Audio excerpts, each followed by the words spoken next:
이제 김성길 교수님이 한때 뇌과학에도 상당히 심취하신 것 같더라고요. 그렇죠. 뇌과학과 화학과도 이제 비교를 해주셨는데요. 뇌과학자들은 이제 명상이나 깨달음조차도 혹은 또 임사체험조차도 일체를 뇌의 반응에 불과하다 이렇게 이제 말들을 하죠. 김 교수님께서는 견문각지하는 내 마음이 바로 나의 뇌에서 작동하는 줄 알았는데 그런데 뇌 역시 모든 현상을 있게 하는 다양한 조건들 가운데 하나일 뿐이기에 구심점이 사라진다 이렇게 말씀하셨어요. 그런데 이제 깨달음조차 뇌 반응으로 보는 그런 뇌과학자들의 견해를 어떻게 보십니까? 근데 이제 불경에 보면은요, 깨달음을 보통 열반 이렇게 부릅니다. 네. 근데 살아서 깨달으면은 유여의 열반, 몸이 있는 열반이고요. 네. 그 다음에 완전히 돌아가실 때 대열반, 이때는 무여의 열반 이렇게 합니다. 네. 어쨌든 세상이 다 무너진 게 열반이에요. 그 사성제 혹시 아시면 사성제 중에 멸성제가 열반이고요. 12연기의 환멸문, 무명이 멸함에 12연기가 다 무너집니다. 또 더 나가면 반야 공사상, 아무것도 없다. 또 선에서 본래 무일물, 이게 열반이에요. 아무것도 없다는 거. 이게 이제 불교의 끝입니다. 그게 이제 무상정등각, 안욕따라 삼맥삼벌이기도 하고요. 근데 어떤 귀족이 있냐면은 그 열반은 무위법이다 이런 말이 있어요. 무위법. 그러니까 이제 모든 존재를 두 가지로 나눕니다. 무위법, 유위법. 유위법은 조작된 거, 연기한 거, 조건이 모여 만들어진 거, 뭐 제 목소리, 제 몸뚱이, 뭐 거의 다 유위법이에요. 무위법은 유위법이 아닌 거 몇 개 없어요. 허공, 이거는 뭐 만든 게 아닙니다. 허공이요. 그다음에 열반, 한 3개밖에 없습니다. 예, 무위법은요. 근데 열반이 무위법입니다. 그러니까 열반은 조건이 만드는 게 아니다 이렇게 얘기를 합니다. 열반은 지워서 이제 그 도달하는 거지 조건이 만드는 게 아니거든요. 근데 지금 뇌과학이든지 뭐 뇌과학자들 얘기할 때 약물 갖고서 뭐 어떤 산매 체험을 한다든지 뇌에 전기작을 가해서 무슨 어떤 깨달음 체험을 한다든지 하는 건 전부 다 유의법이에요. 왜냐하면 조건과 조작이 가해지기 때문에. 그래서 저는 이제 그 뇌과학자들이 그렇게 얘기하는데 불교 바깥에 어떤 산매 경지, 어떤 종교 체험 같은 경우는 그렇게 할 수가 있어요. 우주 안에가 하나가 되게 만들 수도 있고 약물이든지 무슨 전기 가지고서. 근데 불교는 그 열반은 그런 게 아니기 때문에 또 하나 제가 항상 얘기하는 게 이 깨달음은 체험이 아니다 이렇게 얘기합니다. 모든 체험은 다 유의법이에요. 물론 깨달을 때 어떤 체험이 있을 수는 있습니다. 근데 그 체험 자체 깨달음은 아닙니다. 그 깨달음이 뭐냐 할 때 그 나중에 점검해 보면 알아요. 나한테 번뇌가 있나 없나, 탐욕이 있나, 분노가 있나, 세상에 대해서 지적으로 모호한 점이 있나 없나. 이 세 가지가 없어요. 그러면 나는 깨달았구나 하면 되고요. 아직도 좀 있어요. 꿈에라도 이러면 나 깨달은 사람이 아닙니다. 아직도 세상에 대해서 죽은 다음에 어떻게 될까, 내가 누굴까 잘 몰라요. 그건 깨달은 사람 아니에요. 근데 3가지가 다 완벽한 깨달음이에요. 그래서 이제 이 깨달음 불교 열반은 그 번뇌의 유무로다가 검증하는 것이 이제 그렇게 조작을 통해서 가르치는 게 아니고 그럼 뭐냐고 할 때 그냥 깨달음을 한마디 정리한다면요, 뇌의 속박에서 벗어나는 것 이러면 될 것 같습니다. 보통 뇌가 이제 본능의 뇌가 있고 감정의 뇌가 있고 이성의 뇌가 있습니다. 근데 우리 그 성격에 따라 갖고 어떤 사람은 나의 그 마음이 감정에 의해서 주로 왔다 갔다 하고 어떤 사람은 본능에 의해서 왔다 갔다 하고 어떤 사람은 이성에 의해서 왔다 갔다 합니다. 그래서 그것도 속박이에요. 근데 이제 깨닫고 나면은 모든 걸 쓸 수 있고 거꾸로 어디에도 얽매이지 않는 이제 그게 깨달음이지 뇌가 변하는 게 아니다 이렇게 보면 될 것 같습니다. 굉장히 중요한 말씀을 해주신 것 같습니다.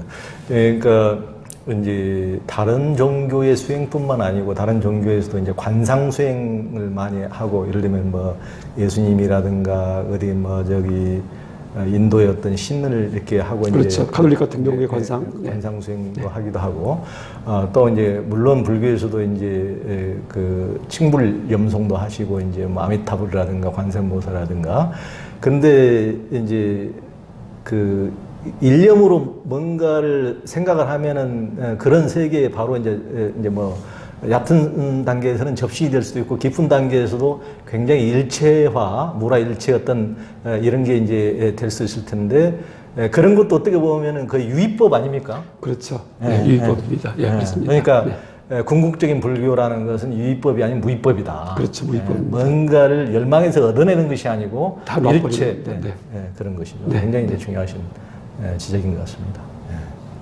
그 한국 불교는 깨달음 견성에 대한 이제 관심이 워낙 많아서 깨달음 제일주의다 이렇게 이제 불리기도 하는데 이제 무엇이 깨달음이냐 이런 것에 대해서는 이제 뭐 성철 스님 같은 경우는 동정이려, 몽중이려, 숙면이려의 단계를 거쳐야 이제 하셨고 그런 정도가 조금 이제 구체성이 어느 정도 있을 뿐이지 대부분 이제 구체성은 많이 결여되어 있는데요. 이제 김성철 교수님 책에 언급한 것에 따르면은 15찰나 즉 0.2초 정도의 견도 즉 견성이 발생해서 이를 구사론에서는 파석 즉 돌을 깨는 것에 비유를 했다고 했는데요. 김 교수님께서는 이를 도노이자 인지정화라고 표현을 하셨고 그 이후 수도를 이제 보림 우리가 보임 이제 그것을 감성정화 혹은 얽힌 시를 푸는 것에 비유를 한 게 제가 인상적이었는데요. 도노의 각성은 정광석화처럼 일어나지만은 그 이후 인지정화는 많은 수행정진을 거쳐서 업장을 소멸해야 한다는 그런 의미로 볼 수 있습니까? 아, 그럼요. 그건 이제 닦아낸다는 얘기인데, 하여간, 불교의 깨달음은 번뇌제가 하는 겁니다. 그러니까 이제 그 부정적으로 얘기하면은요, 깨닫는다 긍정적 표현이고요. 근데 번뇌가 뭐 탐진치도 번뇌지만은 가장 간략히 나누면은 이제 그 견혹, 수혹 이렇게 나눌 수 있어요. 그러니까 지금 말로 풀면은 그러니까 인지적 번뇌가 있고요. 감성적 번뇌가 있습니다. 인지번뇌는 세상에 대해서 잘못 파악하고 있는 거, 연기공을 모르는 거. 감성번뇌는 탐욕, 분노, 교만 같은 겁니다. 그러니까 우리도 감성이 있고 지성이 있잖아요. 지성번뇌와 감성번뇌가 다 없어져야지만 이제 깨닫는 건데 도노는 인지번뇌만 없어지면 도노예요. 아는 거죠. 공을 아는 거. 근데 이 머리로는 다 깨졌는데 그 아직도 감정 옛날 습관이 남아있거든요. 뭐 화살 내고 욕심 있고 뭐 좋아하고 하는 게 있거든요. 이거는 오래 걸립니다. 수행을 해서. 그래서 이제 이 구사론에서 나오는 얘기인데, 이 견도, 그러니까 도노가 견도고요. 그 다음에 이제 점수가 수도예요. 그래서 도노한 다음에 점수를 해야 되는데, 그 견도는 이제 마치 돌을 깨듯이 단박이 일어난다, 이렇게 얘기합니다. 근데 그것도 이해가 되는 게 견도는 지적인 정화거든요. 그 전까지 내가 머리 굴리고 살았는데, 그게 다 우르르 무너지는 겁니다. 그 건물, 큰 건물이 있을 때 다이너마이트 폭파할 때 한순간에다 그냥 다 무너지듯이 그래서 단박에 일어나거든요. 그러면서 그 전까지 막 고민했던 게 아, 이게 다 쓸모없는 딱 이분법 흑백 논리구나. 다 버리자 하고 머리가 시원해집니다. 그런데도 옛날 습관이 남아있죠. 몸이 있기 때문에. 그래서 이거는 이제 욕심 서서히 없애고 아까 봤던 그 이 공성 아무것도 없다는 거에다가 맞춰가지고서 감성도 자꾸 거기에 이제 맞춰가지고서 탐욕도 없애고 분노도 없애고 그러니까 교만도 없애고 이러면은 이제 그걸 시를 풀듯이 오래 걸린다. 얽힌 시를 풀듯이 이렇게 나옵니다. 그래서 이제 도노 점수가 그 견도 수도 이렇게 풀 수도 있어요. 인도 불교로. 근데 성설 스님 도노 점수 얘기하신 거는 그러니까 도노, 그러니까 인지 정화가 되는 순간에 감성 정화도 함께 된다는 얘기예요. 그러니까 쉽게 얘기하면은요, 이 도노법이 어디서 나오냐 하면은 육조 해능 스님의 그 이 법보단경이 바로 도노법입니다. 그때 이제 이 단경이기 때문에 계단에서 설하신 거예요. 계를 주면서. 근데 250개 계는 얘기 안 하시고서 반할 얘기해 버립니다. 그러니까 도노, 그러니까 반야 견도만 들어갔는데 보니까 수도도 다 끝났다는 얘기에 들은 분들이에요. 그 도노 돈수가 그때 일어나거든요. 그럼 지금도 마찬가지예요. 누가 도노 돈수 했다고 할 때 우리가 알 수 있는 거는요. 이분이 한순간에 지혜가 다 열리면서 다시 말해 모든 생각이 무너지면서 너무나 착해져요. 아, 탐욕도 전혀 없어지고 이성에 대해서도 전혀 음욕도 없고 그러니까 먹이에 대해서 집착도 안 하고 재물욕도 없어지고 권력욕도 없어지고 이분이 절대 화를 안 내요. 교만심도 없어지고 야, 감성도 인간이 변합니다. 이러면 아, 이분 도노 돈수했구나 해도 됩니다. 근데 머리만 깨졌는데 아는 건 다 알아 공에 대해서. 그런데 감성은 똑같아요. 이러면 그건 아닙니다. 그건 도노는 했을지 몰라도 아직은 점수를 더 해야 된다. 이렇게 보겠습니다. 알겠습니다.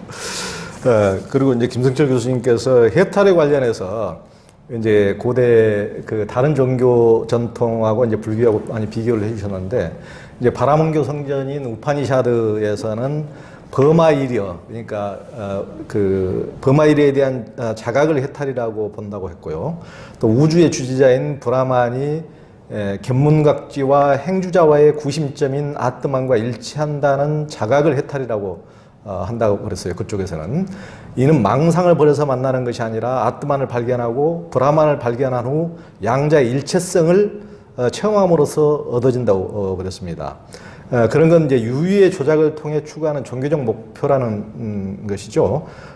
또 바라문교의 육파 철학 가운데 하나인 샹카 사상에서는 궁극적 자인 푸루샤의 독존 체험을 해탈이라고 주장해서 망상을 제거함으로써 체득되는 불교의 깨달음과는 그 방식이 전혀 다르다고 했는데요.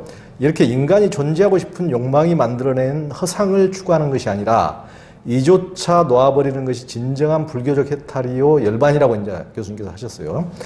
김 교수님이 아니라도 초기 불교 학자들이나 중간학에서는 이제 열애장이니 불성이니 참나니 이런 것을 말씀하시는 이제 큰 스님들도 말씀을 많이 하시는데 그런 걸 자화반으로 이제 비판을 많이 하는 걸 저도 많이 들었는데요.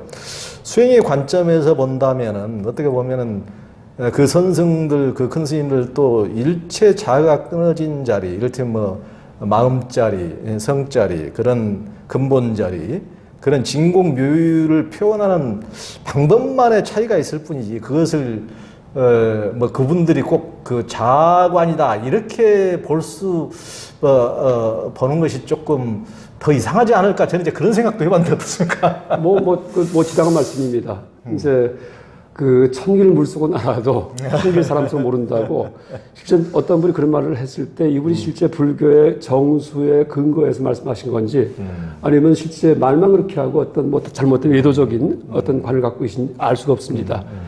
또 초기 불전에 보면은요, 그 아라한도 아라한을 알아보지 못한다 이렇게 해요. 누가 깨달았다고 할 때요, 절대 남이 모릅니다. 그럼 누가 하냐면 본인만 안답니다. 그걸 이제 본인만 아는 깨달음을 해탈지견 그렇게 얘기를 합니다. 그 우리 저 아침 예배를 할 때 5분 법신 얘기, 그러니까 향례를 하는데 계향, 정향, 해향, 해탈향, 해탈지견향하고 먼저 선청하시고 그 다음에 뭐 지심규명리 하거든요. 그때 해탈지견향이 해탈했다는 자각이에요. 그래서 깨닫고 나면은요, 그걸 누가 하냐면 자신만 합니다. 남은 모릅니다. 왜냐면 그 너무나 합리적인 얘기가 내 마음 내가 할 줄 누가 합니까? 왜냐하면 나한테 탐욕이 있나 없나. 탐욕이 음욕이 있고 재물욕이 있고 권력욕이 있고 명예욕이 있고 식욕, 뭐 수면욕 이런 게 있는데 양심에 비추면 내가 내 꼬라지 제일 잘 알죠. 근데 그게 남아있어요. 아이가 아직 나는 아니구나 이러면 됩니다. 또 내가 분노한 적이 있는가? 사촌의 땅을 사면 배가 아픈가 안 아픈가? 질투 시스템이 있나? 좀 질투가 나요. 그럼 나는 아직 아니에요. 알아 아니에요. 그러니까 감성적으로도 내가 깨달았나 안 깨달았나 내가 확인할 수 있고 그다음 지적으로도 내가 세상에 대해서 의심이 있나 없나 나는 누가 물을 때 답할 수 있나 내 생이 있나 없나 답할 수 있나 전생이 있나 없나 윤회하는가 천국이 있나 답할 수 있나 왜 모든 사물이 존재하는가 이런 철학적 의문에 내가 답할 수 있나 내가 다 하나 확신하고 있나 그거 할 수 있으면 깨달은 사람이에요. 왜 지심이 없기 때문에. 근데 그거는 막혀요. 이런 말이에요. 그래서 이제 그 탐진치만을 갖다가 하나하나 점검해서 그 다음에 내가 이제 그걸 아는 거지 그걸 뭐 누가 남이 그걸 알아가지고서 이제 이제 해주고 하는 건 그건 아닙니다. 근데 물론 선의 인간은 좀 다른 얘기예요. 선은 깨달음의 인간하는 게 아닙니다. 선은요 그거 더 얘기한다면은요. 약간 초기 불교는 그냥 불교예요. 철학도 아니고 종교도 아니고 불교입니다. 근데 이 초기 불교가 이 종교화된 것이 대승이고요. 초기 불교가 샤만화되면은 선입니다. 저희 독특한 해석입니다. 그래요? 선의 핵심은요 사자상승이에요. 꼭 인가 맞아야 돼요. 그러니까 이 샤만들 내림굿 하듯이. 네. 그거 없으면 선 아니에요. 그거 없으면 화두 들고 있는 게 그냥 순수 이성 비판입니다.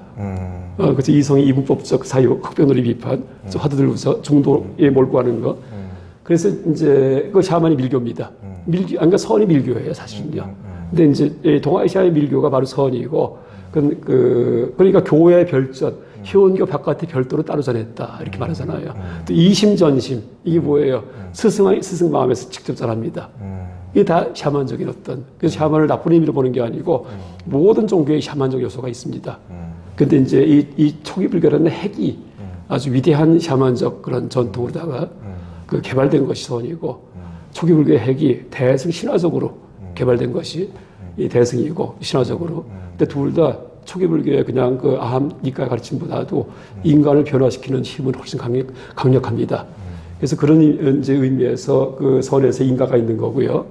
그 실제 깨달았다고 할 때는 번뇌가 다 사라지는 건데 이제 그거는 그 남이 뭐 확인해 줄 수 없고 내 스스로 알고 또 하나가 딱 아는 분이 한 분 있답니다. 부처님은 아신답니다. 누가 깨달았나 안 깨달았나. 그럼 어떻게 아시냐? 그건 우리가 알 수 없죠. 경에 써 있어요. 부처님께서는 이 사람은 아라한이다. 이건 아나함이다. 이렇게 얘기를 하세요. 아, 저분은 아시는구나. 하고 이제 우리가 짐작합니다. 그래서 이제 그게 약간 깨달음, 안 깨달음, 이제 그런 그 어떤 적이고, 아까 말씀하신 이 참나요. 이것도 이제 불교가 탄생할 수 있었던 게 인도라는 그런 나라, 인도라는 땅에 위대한 외도들이 있었기 때문이에요. 그러니까 우파니샤드 버마이려 이거 위대한 사상입니다. 그러니까 진짜 극한 주관성이에요. 그러니까 이제 객관적으로 사람을 볼 경우에 깨닫지 못합니다. 나는 우주의 조그마한 그냥 생명체, 밟으면 죽는 그런 아주 미물일 뿐이에요. 근데 주관으로 볼 경우에는요, 내 마음에 우주가 다 들어가 있어요. 근데 이것만 발견하더라도 그게 대단한 거거든요. 근데 그게 끝이구나 하고 멈췄기 때문에 버마이려 이렇게 되는 거예요. 근데 부처님은 한 걸음 거기서 더 들어가세요. 그 다음에 이제 그런 내가 있지만 그 내가 있는 게 아니고 찰나 생멸하는 식으로서의 그런 어떤 그 구심점일 뿐이다. 이렇게 말씀하신 겁니다. 그래서 5원 12차 18개설이 이제 그런 주관성의 회복이고 5원 12차 18개가 전부 다 찰나 생멸한다. 이게 무아와 무상의 가르침입니다. 그래서 거기까지 가야지만 불교인데 이 불교의 무아와 무상까지 가려면 반드시 버마일의 그런 그 통찰을 거쳐야만 됩니다. 그래서 이제 선승들이든지 이런 분들께서 주인공 참나 말씀하시는 게 수행을 오래 하셨기 때문에 일단 그 통찰까지 가신 겁니다.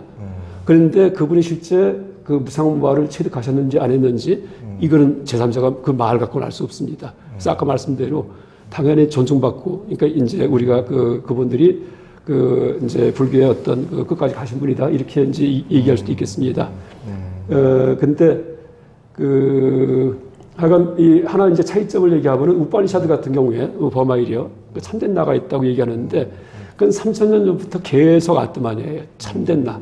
근데 불교에서도 반드시 열애장도 얘기하고 불성도 얘기하고 주인공 참나 얘기하거든요. 근데 불교의 특징은요, 이랬다 저랬다 합니다. 무아를 얘기했다가 참나를 얘기했다가 다시 엎었다 외쳤다. 이게 불교예요.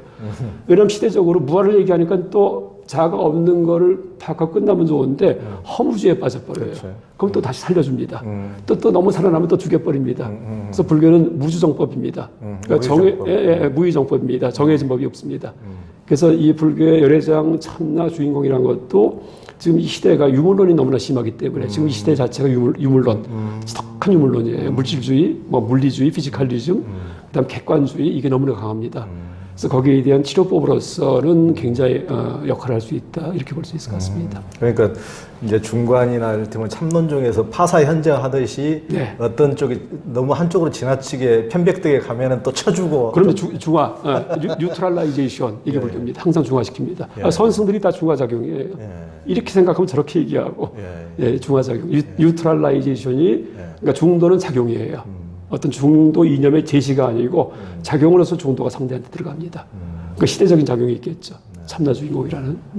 그런데 그 교수님께서 이제 그 화두선을 사자선승으로 하고 이제 물론 이제 화두선 쪽에서는 이제 뭐 그렇게 이제 주장하시고 옛날부터 해오셨지만은 이제 샤머니즘적 그 사자선승이다 이렇게 그 내림굿하듯이 뭐 샤머니 조금 밀교적 해도 됩니다. 그러니까 그렇게 본다면은 이제 실은 화두선의 미래가 없어 보이는데 어떻게 보면 예전같이 순수한 마음으로 어떤 스승에 대한 일심, 귀심이 거의 많이 사라지기도 하고 또 어떤 이제 사자선승을 했다면은 뭐 지금도 그렇게 주장하시는 분이 소수가 있긴 한데 그런 것에 대해서 또 불교 내에서도 거의 서로가 서로를 인정 안 하는 풍토가 너무 많기 때문에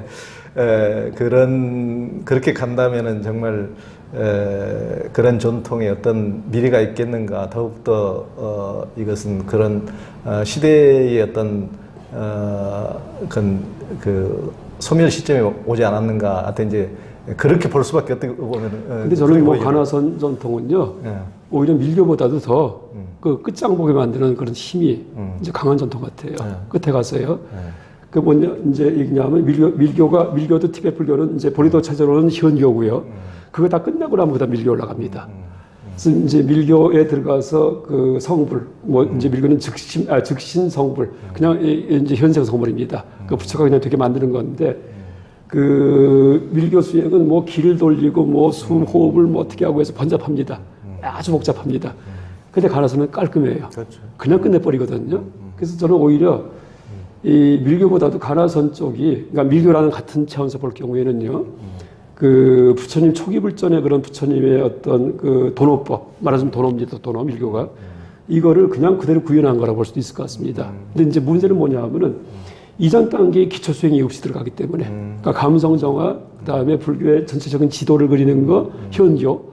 그래서 사교 입선할 때 그 교를 버리고서 선에 들어가는데 그럼 버릴 교를 알아야 돼요. 그래서 교의 지도를 갖다 충분히 익힌 다음에 그다음에 기초적인 감성 다 정화한 다음에 그다음에 끝에 가서 이제 선이 제시가 되면은 그때는 영웅들이 나옵니다. 네. 우리 근대 선생들 다 그런 분들이에요. 근데 그런 분들은 그 선만 닦으셨는데 물론 그 당시에 뭐 행자 생활할 때든지 그런 기초 감성 수행이 될 겁니다.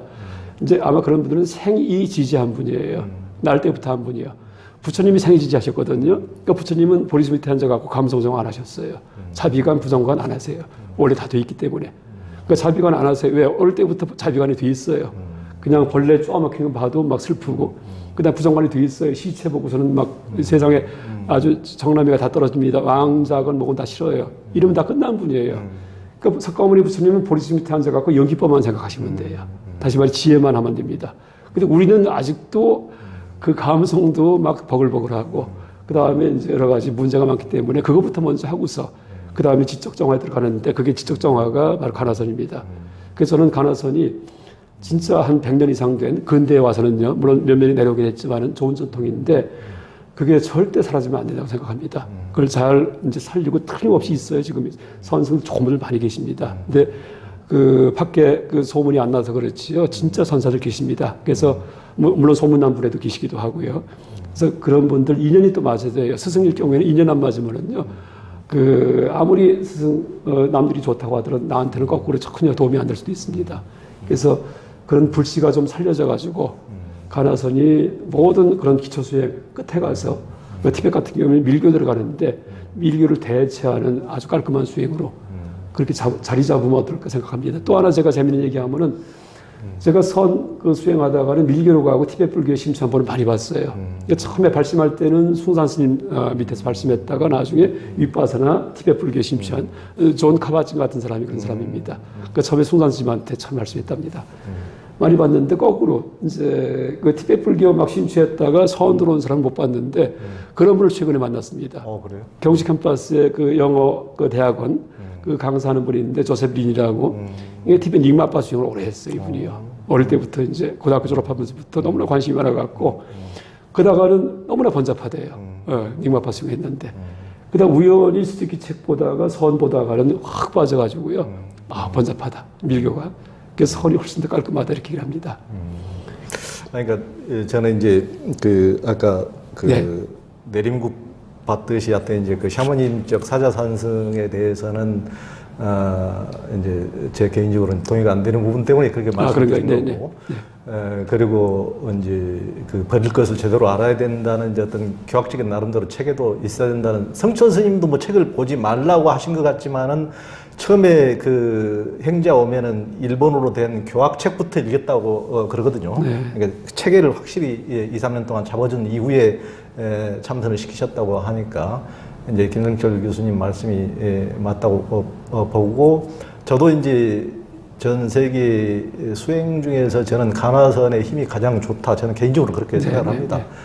그렇지만 이제 또 거기에서 어떤 이제 예를 들면은 그게 뭐 수승한 힘만이 아니고 그것이 이제 잘 가면은 가장 이제 수승한 힘을 발휘할 수가 있지만은 항상 파워가 큰 것일수록 또 그늘이 또 짙으니까요. 네, 그렇죠. 또 잘못 가고 또 암한 힘만 키우고 이를테면 이제 굉장히 항상 기초 없이 이제 올라갈 경우에.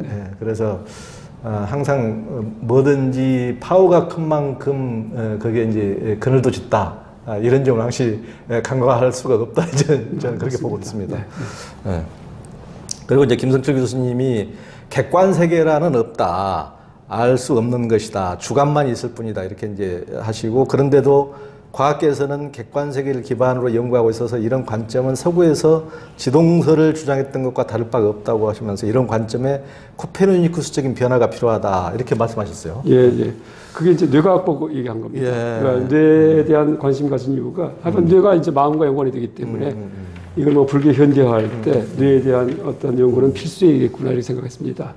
근데 지금 뇌과학에서 마음을 어떻게 얘기하냐면요. 이머전트. 그러니까 진화 과정에서 뇌가 생기면서 뇌에서 창발한 것이다. 이렇게 얘기해요. 없던 게 새로 생겼다는 얘기입니다. 이 마음 자체가. 그게 현대 뭐 가사니가든지 미국 뇌과학자 그 분리뇌 이제 스플리트 브레인 연구에 아주 권위자입니다. 그 간질병 환자 치료하는 뭐 그런 어떤 수술법인데, 그러니까 뇌 양쪽을 나눈 사람들이 있어요. 이거 연구한 권위자가 가사니가고 아마 뭐 지금 전 세계 최고일 겁니다. 이 사람의 이머전트 티어리예요, 마음에 대해서. 근데 이제 우리가 불교를 도입하지 않더라도요, 그냥 상식적으로 생각하더라도 생명체에서 이제 마음이 어떻게 생겼나, 어떻게 되었나, 이걸 이제 생각해 보면은요, 그러니까 주관과 객관을 구분할 때, 객관 세계는 이제 과학에서 연구하고요, 주관이 바로 마음의 세계고, 주관이 의식의 세계인데, 그러니까 주관을 이제 객관을 어떻게 비유할 수 있냐면 자동차에 비유할 수 있습니다. 그러니까 똑같은 하나의 자동차인데 모양이 두 가지가 있어요. 밖에서 본 모양이 있고 내 차가 또 그 차 안에 들어가서 핸들 잡고 본 모양이 있습니다. 근데 모양이 전혀 판이합니다. 그래서 핸들 잡고 바라본 모양이 이게 주관적 어떤 시점이고 밖에서 바라본 그런 어떤 시점이 객관입니다. 객관인데 과학은 밖에서 바라본 시점에서 모든 마음의 이 기운을 연구하는데 그 지금 이 법성계 이제 제가 보다 보니까 이제 일단 법성계보다도 항상 마음을 이제 불교가 그 소재로 삼기 때문에 제가 한 몇십 년 동안 풀리지 않은 숙제가 뭐였냐면요. 내가 왜 하나의 사람인데 내가 있는 곳이 두 개인가? 다시 말해 객관세계, 주관세계. 나만 아는 세계가 있고 남과 괴로한 세계가 있고 내가 왜 두 개의 세계에서 사는가? 이게 참 저는 궁금했습니다. 그래서 이제 경주 서울이 집이기 때문에 경주 서울 오가면서 고속버스 타면은요. 그 잠 자다가 깨면은 이제 자다 지치면 깹니다. 그러면은 그 생각 많이 했어요. 그러다가 뇌과학 관련해갖고 이제 한 5년 전에 학술대회 때 논문 의뢰가가지고서 그거 한번 집중적으로 한번 추구해보자 해서 생각하다 보니까 법성계에 답이 있어요. 그게 일미진중 함시방입니다. 그러니까 일미진이 마음의 객관적 측면이고요. 뭐냐면 우리 뇌 속에서요. 이 마음이 한 점이 돼갖고 왔다 갔다 합니다. 그 어떻게 하냐면은 fMRI, 기능성 MRI 찍으면은요, 동영상 MRI인데, 눈으로 뭘 보고 있으면은 이 산소 농도가 뒤가 막 높아져요. 시각 중추. 뭘 듣고 있으면은 측두엽이 높아져요. 아, 왔다 갔다 하는구나, 그놈이. 이게 이제 마음의 객관적 측면입니다. 근데 내가 주관적으로 나를 바라볼 때는요, 나한테 모든 거 보이는 게 전부 다 내 마음에 들어옵니다. 아, 그러니까 일미진은 마음의 객관적 측면이고, 뇌에서 노는. 그 다음에 함시방, 내가 느끼는 소리, 보이는 거, 냄새, 이런 것들은 전부 다 이게 바로 주관적 측면이구나. 그러니까 일미진중 함시방 할 때 일미진이 객관, 함시방이 주관이구나. 이렇게 이제 제가 결론 내렸습니다. 근데 일미진중 함시방은 뇌에만 있는 게 아니고 여기도 있어요. 이 일미진에도요, 점 같은 공간 속에 제 목소리 들어가죠. 여기다 카메라 놓으면 이 방에 장면이 다 찍힙니다. 온 핸드폰 전파 다 들어와 있죠. 라디오, TV 전파, 이 방의 모습 다 들어와 있습니다. 아, 이 미진 속에 이 함시방 정보가 다 들어오는구나. 그러니까 주관이라는 것은 우리 인간에게만 있는 게 아니고 생명에만 있는 게 아니고 우리가 사는 삼차원 물리 공간에 어디든지 간에 함시방의 측면이 주관이구나. 이렇게 이제 답을 냈습니다. 그래서 그러면은 이 주관은 언제부터 있었나 할 때 보니까 주관이 먼저 있었어요. 뭐냐면 이제 생명의 그 기원에서 단세포 동물이 있다가 나중에 점점 진화하는데 처음에 단세포 동물이요. 내가 아메바예요, 아메바. 이럴 경우에 다른 아메바가 있는 거 알까요? 모르죠. 모릅니다. 그냥 움찔 닿으면은 뭐 먹이면 잡아먹고 아니면 도망가고 이거 두고 모릅니다. 그럼 객관이 언제 생겼나 보니까 눈이 생기면서 생깁니다. 근데 눈이 생길 때가 언제냐면요, 고생대 초기예요. 그저 지질시대에서 이게 캠브리아기입니다. 그때 보통 캠브리아기에 대폭발 이런 말이 있어요. 그때 종이 어마어마하게 생깁니다. 캠브리아 때부터요. 그 전까지는 몇 종이 안 됐어요, 생명체가. 단세포 생물에서 조금 있다가. 근데 캠브리아기 때 눈이 생겨요. 무슨 얘기냐면요, 타자를 보기 시작한다는 얘기예요, 타자. 그러니까 큰 놈이 오면 도망가고, 작은 놈은 잡아먹어버리고, 다시 말해 속관내기, 그러니까 적자 생존이 시작되는 거예요. 이러면서 종의 분화가 급격하게 일어납니다. 그러니까 생물학적으로 해석하더라도. 근데 그때 눈은 원시적인 눈이죠. 눈이 처음에는 빛만 들어갔다가 나중에 점점 뚜렷해지거든요. 그래서 객관은 원래 있는 게 아니고요. 원래 모든 생명은 주관만 갖고 있다가 그 다음에 눈이 생기면서 타자를 인식하면서 점점점 객관이 뚜렷해지고 있습니다. 인간 같은 경우에는 눈을 대체하는 현미경이든지 망원경 가지고서 객관의 폭이 넓어졌어요. 그렇지만 우주의 끝이 뭔지 아직도 몰라요. 또 소립자 밑에 가면 또 뭐가 있는지 또 몰라요. 물론 지금도 뭐 쿼크 얘기하지만은 뭐 천년 지나면 또 뭐 나옵니다. 그래서 객관은 지금도 아직도 진행 중이에요. 점점점 뚜렷해지고 있죠.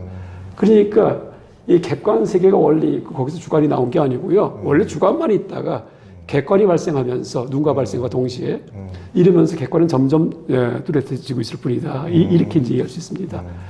그러니까 실제 과학자들이 객관 세계에서 이제 이런 세계에서 물질 세계에서 마음이 나왔다는 거는요. 그냥 어린애들이 해가 동에서 떠서 서로 지네. 하늘이 도는구나. 하는 똑같아요. 근데 조금 더 깊이 생각해 보니까 불교를 도입하지 않더라도 그게 아니고 태양이 가만히 있고 지구가 도는구나. 이게 이제 코페르니쿠스 전환이거든요. 그러니까 마음에 대한 그 어떤 우리의 어떤 탐구에서도 일단 그런 기초적인 어떤 전제를 한번 점검하고서 이제 들어가는 게 이제 더 그 바람직할 것 같습니다. 그래서 제가 약간 한 명제가 있어요. 순수 주관은 있어도 순수 객관은 없다. 모든 객관은 특수한 주관의 반응일 뿐이다. 시대적으로 그렇게 이제 얘기할 수 있을 것 같습니다. 현상학서 그걸 많이 시도했는데 훗설이 나중에 실패하죠. 근데 제가 볼 때 이제 제2의 불교 현상학 이렇게 말을 붙여도 그 객관주의 물리주의 극복하는 게 현상학이었는데 그 당시에 근데 이제 이걸 실패합니다. 뭐 간주관성 뭐 별 얘기를 다 하지만은 해설이 나중에는 훗설이 이제 그걸 자백을 합니다. 근데 이제 혼자 고백합니다. 근데 제가 볼 때는 이 불교의 이 법성계의 일민중 함시방의 함시방의 주관성이라는 이론 가지고서 시작을 할 경우에는요. 다시 이제 주관, 정신성, 그 현대의 그런 과학주의를 극복하는 인간 중심의 이제 그런 어떤 삶, 이제 그런 데까지도 갈 수 있을 것 같습니다.